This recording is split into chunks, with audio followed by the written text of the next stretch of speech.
শ্রী শ্রী বিজয়কৃষ্ণ পরিজন প্রথম ভাগের থেকে আমরা এখন মহাত্মা শ্রী শ্রী ময়ূর মুকুট বাবার জীবনী পাঠ করছি, আগের দিনের অবশিষ্টাংশ।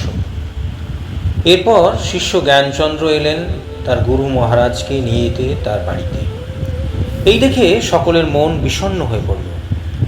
মহারাজজির গুরু ভাই বিশ্বেশ্বরবাবু আপত্তি করলেন, কিন্তু জ্ঞানচন্দ্র তা মানলেন না।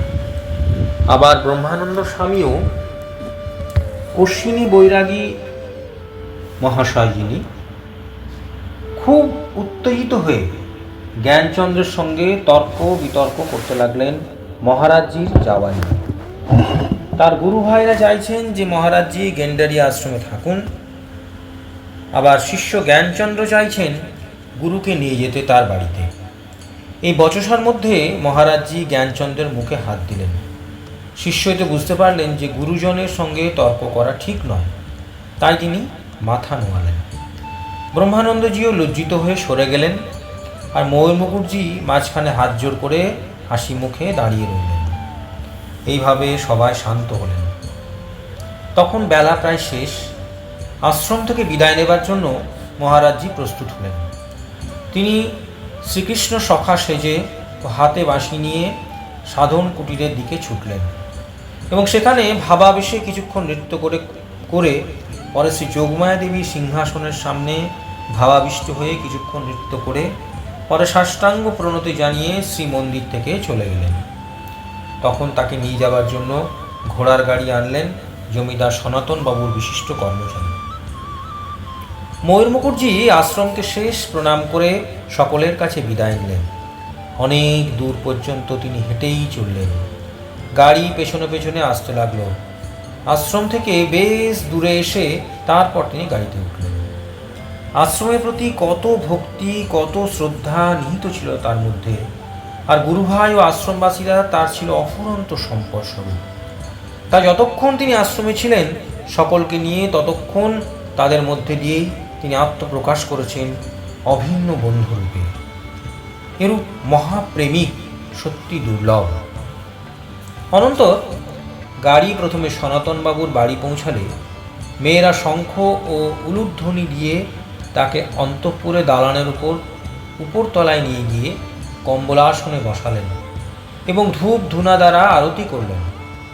পরদিন প্রাতে সনাতনবাবুর স্ত্রী অন্নদা সুন্দরী, কন্যা লক্ষ্মীমণি ও দৌহিত্র ব্রজগোপালের দীক্ষা হল। গোসাইপ্রভু তো শিষ্যকে আগেই জানিয়েছিলেন যে যাদের দীক্ষা বিষয়ে নাম তালিকাভুক্ত হয়ে আছে তাদের সাধন দিতে। সেই দায়িত্ব পালন করেই চললেন ময়ূর মুকুটজি। কিন্তু বহুজনকে সাধন দেবার ফলে তার দেহ অবসন্ন হওয়ায় তিনি পরে যখন জ্ঞানচন্দ্রের বাড়িতে এলেন, এসেই ছাদের উপর বিশ্রাম করলেন। বড় কাটরায় মহারাজজি এসছেন জেনে দলে দলে দর্শনার্থী আসতে লাগলেন। মহারাজজি তখন বিশ্রাম করছেন দেখে সবাই নীরবে অবস্থান করতে লাগলেন। কিন্তু সাধু মহাত্মাদের অবসন্নতা তো তাদের ইচ্ছাধীন। সমাগত জনতার মনোবিলাস পূর্ণ করতে মহারাজজি উঠে বসলেন এবং সন্ধ্যা সমাগত দেখে তিনি শঙ্খে ফু দিলেন। ধূপ ধুনায় স্থানটি আমোদিত হয়ে উঠল। এই মধুর মুহূর্তে তিনি প্রাণ ঢালা ভজন গাইতে লাগলেন। পরে সৎসঙ্গের প্রসঙ্গ এনে জনতাকে আনন্দ রসে অভিষিক্ত করলেন। রাত্রি অধিক হলে জনতা ধীরে ধীরে অপসৃত হল। রাতে খাওয়া দাওয়া শেষ হলে শিষ্যদের মধ্যে কেউ কেউ মহারাজজির শ্রীচরণ সমীপে রাত্রি যাপন করলেন। শেষ রাত 3:30টায় উঠে বুড়িগঙ্গায় তিনি সশিষ্যে স্নান করতে গেলেন। স্নানান্তে ফিরে এসে ধুনিতে চায়ের জল গরম করে চা তৈরি করলেন এবং নিজে কিছু পান করে অবশিষ্ট শিষ্যদের দিলেন। পরে আসনে স্থিরভাবে বসে শঙ্খধ্বনি করলেন আর শিষ্যদের নিয়ে সাধনে বসলেন। ভজনান্তে নানা উপদেশ দিলেন সকলকে। যতদিন তিনি বড় কাটরায় ছিলেন প্রতিদিনই তিনি এইভাবে শিষ্যদের নিয়ে ভজন সাধন করতেন। দীক্ষার্থীদের তিনি বেলা 10টায় উপস্থিত থাকতে বলতেন, কারণ তিনি বলতেন 10 বাজে কিষণজি আয়েঙ্গে তব সাধন হোগা। তাই ওই সময় প্রার্থীদের সাধন হয়ে যেত। বিকেলে অনেক লোক আসতেন তার দর্শনে ও সদুপদেশ শুনতে। কেউ তার কাছে এলেই আদর করে বসতে বলতেন। সাধন দেওয়ার পূর্বে উপদেশ দেওয়া ছিল অন্যতম প্রধান অঙ্গ। নাছোড়বান্দাকে ঔষধ না দিয়ে পারতেন না, কারণ চিকিৎসাবিদ্যাও তার জানা ছিল। মহারাজজি যতদিন ঢাকায় নবদ্বীপচন্দ্রের বাড়িতে ছিলেন ততদিন তার গুরু ভাইরা প্রত্যহ আসতেন এবং তার শুভ সঙ্গ করতেন। প্রায় 3-4 ঘন্টা আনন্দে ইষ্টগোষ্ঠী করে তারা বাড়ি যেতেন। গভীর রাত হয়ে গেলে কেউ কেউ তার সঙ্গে রাত কাটাতেন। কখনো কখনো তুলসীদাসের রামচরিতমানস পাঠ করে তাকে আনন্দ দান করা হতো। কখনো কখনো তিনি মধুরভাবে বাঁশি বাজাতেন আর তার সঙ্গে মধুর ভাব বিহ্বল নৃত্য। শ্রীকৃষ্ণ প্রেমের অপূর্ব মহিমার প্রকাশে অভূতপূর্ব পরিবেশের সৃষ্টি হতো। বিনা আহ্বানে অসংখ্য ভক্তের সমাগমে নবদ্বীপচন্দ্রের বাড়ি মধুময় হয়ে যেত। মহাপুরুষের সংস্রবে এরূপ প্রেমের হাট বসত সেখানে। একদিন কথা প্রসঙ্গে তিব্বতের কথা উঠল। তিব্বতের জঙ্গলে বাঘ, সিংহ প্রভৃতি বহু হিংস্র জন্তু বাস করে, কিন্তু এই পরিবেশে কৈলাসে সাধুসন্তরা কিভাবে সদন্বয়ন করেন? এই প্রশ্ন মহারাজজিকে জিজ্ঞেস করা হলে তিনি বললেন, तिब्बत में राक्षस है, मानुष खाता, गौ खाता, साधु लोगों को कुछ नहीं बोले। হিংসাবৃত্তি যাদের মন থেকে দূর হয়ে গেছে তাদের কোনো প্রাণী হিংসা করে না। এই জন্য সাধুরা কৈলাসাদি দুর্গম স্থানে নিরাপদে সাধনা করতে পারেন। এই প্রসঙ্গে মহারাজজি শ্রীমন মহাপ্রভুর বৃন্দাবন ও দাক্ষিণাত্য ভ্রমণকালে নামপ্রেমের অপূর্ব মাহাত্ম্যের কথা উল্লেখ করেছেন, যার ফলে হিংস্র পশুরাও কীর্তনের ভাবে নাচতে থাকে। তিনি সর্বাবস্থায় তার গুরু কিষণজির আদেশে চলতেন। তিনি কখনো কখনো মন্ত্র কানে না দিয়ে লিখে দিতেন এবং বলে দিতেন যে মন্ত্র অভ্যাস হয়ে গেলে কাগজটি জলে বিসর্জন দিতে। সাধনের সঙ্গে কতগুলো নিয়ম বলে দিতেন এবং তার সঙ্গে কিছু সদুপদেশও দিতেন। ঢাকায় তার আগমনের যে উদ্দেশ্য তা প্রায় সম্পূর্ণ হয়ে আসলে তার শ্রীবৃন্দাবনে প্রত্যাবর্তনের আয়োজন হতে লাগল।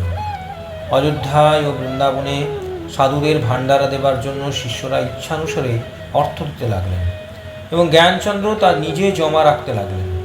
তার আসনটি কাঁঠাল গাছের পত্রগুচ্ছের মধ্যে রেখে তিনি শিষ্যদের বললেন যে সেখানে প্রণাম করলেই তিনি সাক্ষাৎভাবে শিষ্যদের প্রণাম গ্রহণ করবেন।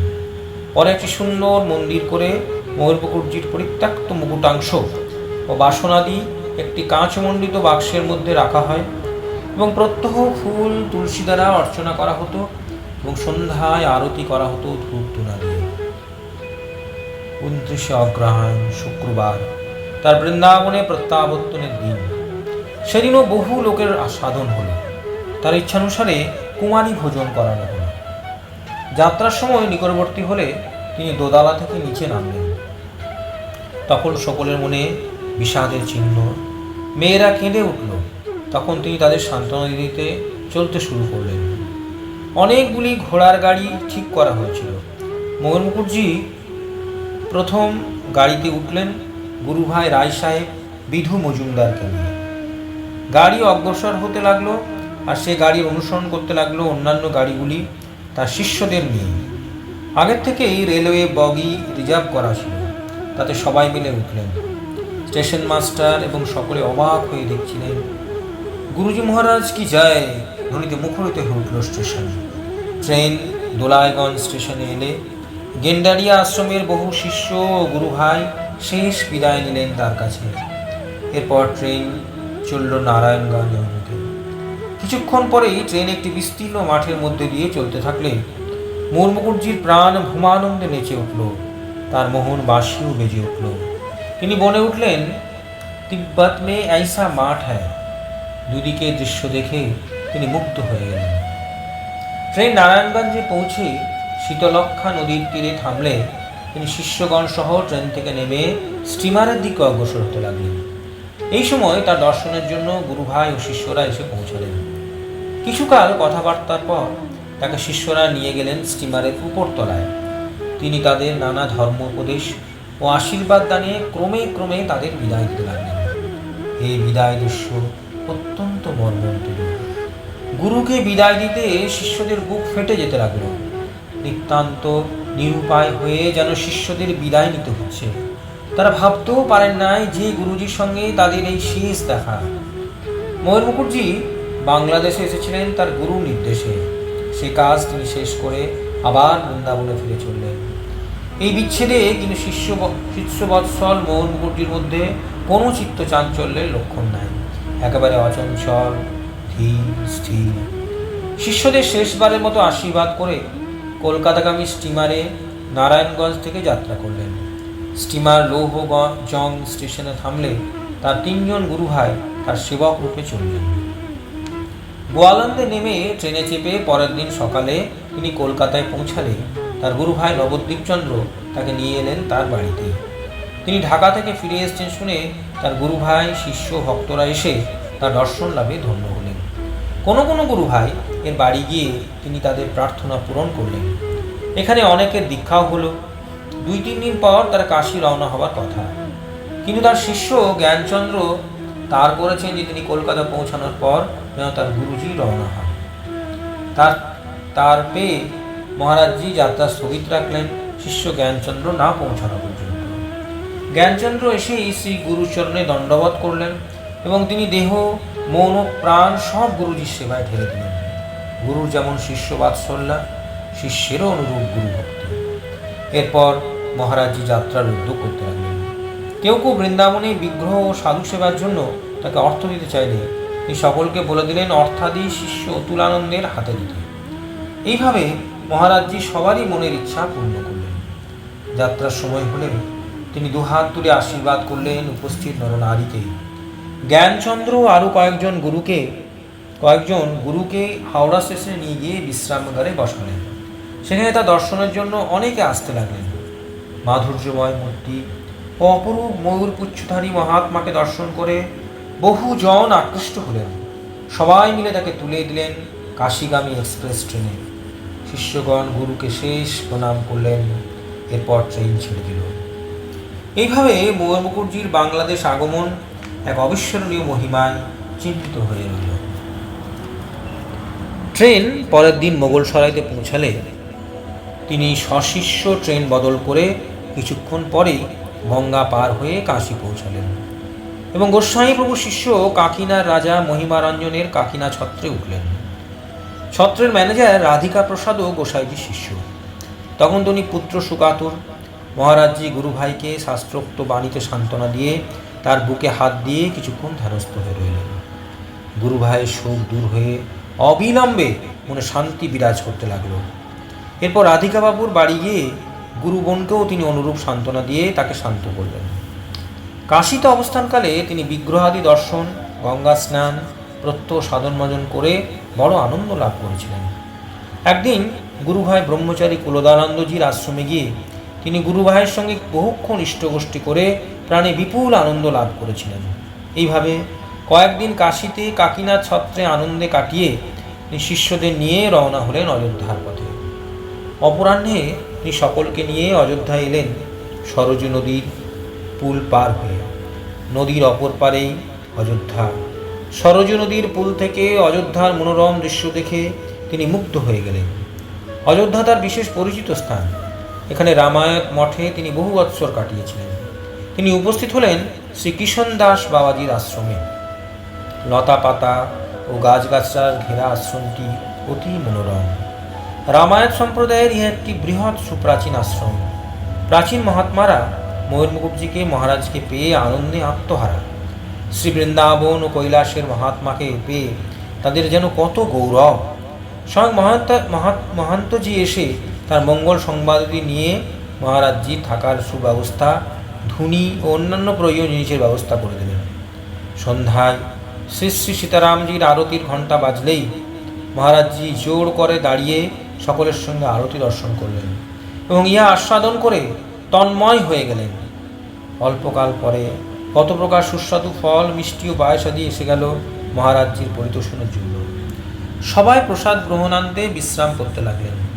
মহারাজজি সামান্য ক্ষণের জন্য একটু নিদ্রা গেলেন নিজ আসনে, আর শিষ্যরা নিজ নিজ বিছানায় নিদ্রা গেলেন। 300 মহাত্মার পরিপাটিরূপে ভোজনের জন্য প্রয়োজনীয় দ্রব্যাদির মূল্যস্বরূপ মহারাজজি উপযুক্ত অর্থ শিষ্য দ্বারা মহান্তজির নিকট পাঠিয়ে দিলেন। মহান্ত মহারাজ উপযুক্ত ব্যবস্থা নিলেন সাধুদের ভাণ্ডারা সুসম্পন্ন করতে।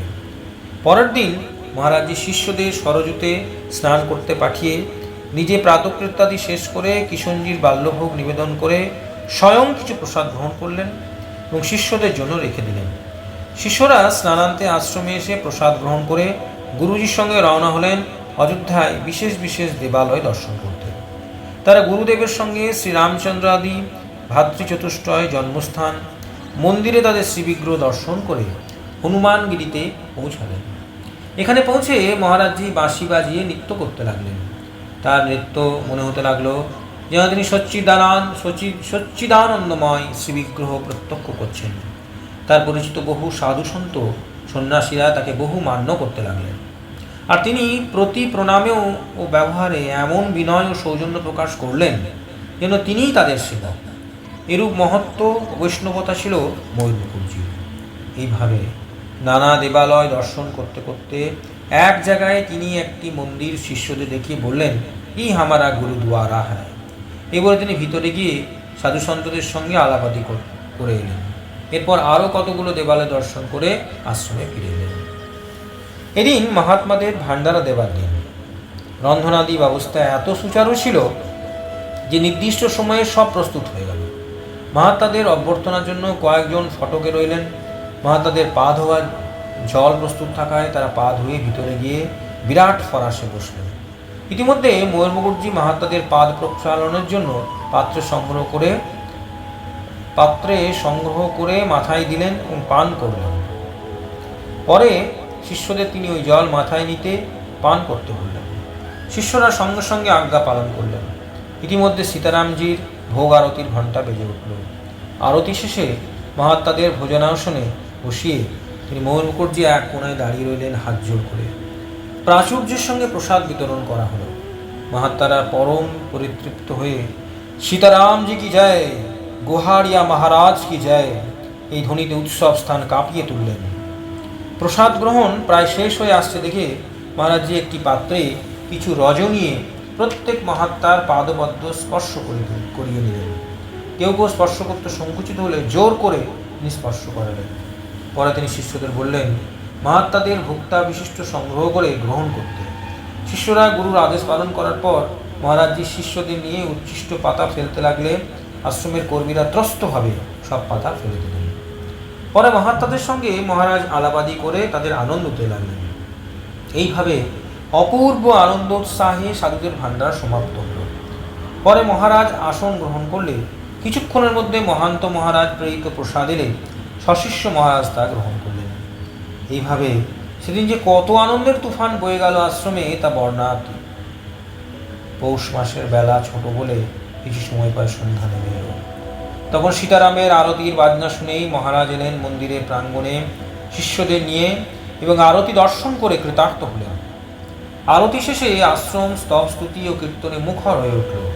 মহারাজ নিজ আসনে বসে অপ্রাকৃত সচ্চিদানন্দময় রসসাগরে নিমগ্ন হলেন। যথাসময়ে প্রসাদ এলে তিনি নিজে যত সামান্য গ্রহণ করে অবশিষ্ট শিষ্যদের দিলেন। তারা আনন্দে ভোজন করে শয্যা গ্রহণ করলেন, আর মহারাজজি নিজ আসনে বসলেন। তিনি প্রায় নিদ্রা যেতেন না, জপ ধ্যান ও স্তব স্তুতি করে রাত অতিবাহিত করতেন। পরের দিন ময়ূর মুকুটজির কৃতার্থে মহান্ত মহারাজ মধ্যাহ্নের পর রামায়ণ পাঠের ব্যবস্থা করলেন। পাঠকের দুই পাশে মহান্ত ও ময়ূর মুকুটজি আসন করা হলো। মহাত্মারা ছাড়াও অনেক ভক্ত এসে সমবেত হতে লাগলেন। পাঠ শেষ হলে আনন্দময় পরিবেশের মধ্যে সন্ধ্যার প্রাক্কালে, সুতরাং পর মুহূর্তেই সীতারামজির আরতি আরম্ভ হলে মহারাজ সশিষ্য সে আরতি দর্শন করলেন। পরে প্রসাদ গ্রহণান্তে রাতে শিষ্যরা শয়ন করলে মহারাজ আসনে ধ্যানস্থ হলেন এবং সারা রাত কেটে গেল তার নাম জপ সাধনে। পরের দিন তিনি শ্রী বৃন্দাবন যাত্রার আয়োজন করতে লাগলেন। এইভাবে অযোধ্যায় তিনি 3 রাত কাটিয়ে যাত্রার উদ্যোগী হলেন। মহারাজের প্রাণাপেক্ষাও প্রিয়তম হল অযোধ্যা। তিনি সংসারে বিভাগী হয়ে সাধু হয়ে এই অযোধ্যায় আসেন সর্বপ্রথম ধর্মকে আশ্রয় করে। তখন কোনো রামায়ণ মহাত্মার কৃপাশ্রিত হয়ে এই অযোধ্যাতেই মহারাজজি দর্শন ও বিশেষ কৃপা লাভ করেন। তারই করুণাময় সীতারামের যুগল মূর্তি দর্শন করেন। তারপর তাদের অনন্ত কৃপায় অপূর্ব তত্ত্ব লাভের পর শ্রী ভগবানের লীলা সহচর বা শ্রীকৃষ্ণ সখারূপে গৃহীত হন। তাই অযোধ্যা ময়ূর মুকুটজির পরম সাধন স্থান। এখানে ত্রিরাত্রি বাস করে তিনি পরম কৃতার্থ হলেন।